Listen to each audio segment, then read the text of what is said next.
Kisah pernikahan unik di Gunung Kidul, di Yogyakarta jadi sorotan. Pasalnya, dua pasangan melangsungkan pernikahan di Goangingrong, Kalurahan Mulo, Kapanewon Wonosari pada Selasa, tanggal 29 Maret tahun 2022. Kedua pasangan, yakni Yudi Nuryanto warga Wukirsari, Cangkringan, Sleman, dan Arismawati, warga Pekembinangun, Sleman, serta Rumadi warga Ringin-Harjo, Bantul, dan Rika warga Ringin-Harjo, Bantul, duduk di batuan sekitar mulut Goangingrong.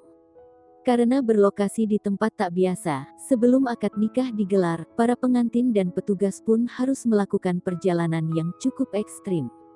Selain tempat pernikahan, mas kawin yang digunakan juga unik. Dilansir dari kompas.com, mas kawin tersebut yakni seperangkat alat salad dan setoples belalang goreng makanan khas Gunung Kidul. Diketahui, rombongan terdiri dari Kua Wonosari, Panewu, Lurah, hingga pasangan menuruni tangga alami yang sudah dipasang pegangan dari besi. Setelah perjalanan kurang lebih 20 menit, sampai di dasar lembah harus menyeberang sungai kecil dengan jalanan cukup licin.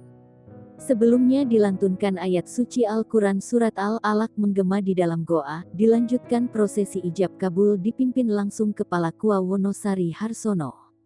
Saksi nikah adalah Lurah Desa Mulo Sugiyarto, Panewu Wonosari Siswanto, dan Rian Budi Nuryanto, Ketua Golek Garwo Fortais dan Nikah Bareng Nasional. Di sisi lain, Rumadi mengatakan, saat mengutarakan keinginannya menikahi Rika, dirinya diberitahu salah seorang temannya untuk menghubungi Rian Budi Nuryanto, Ketua Golek Garwo Fortais dan Nikah Bareng Nasional.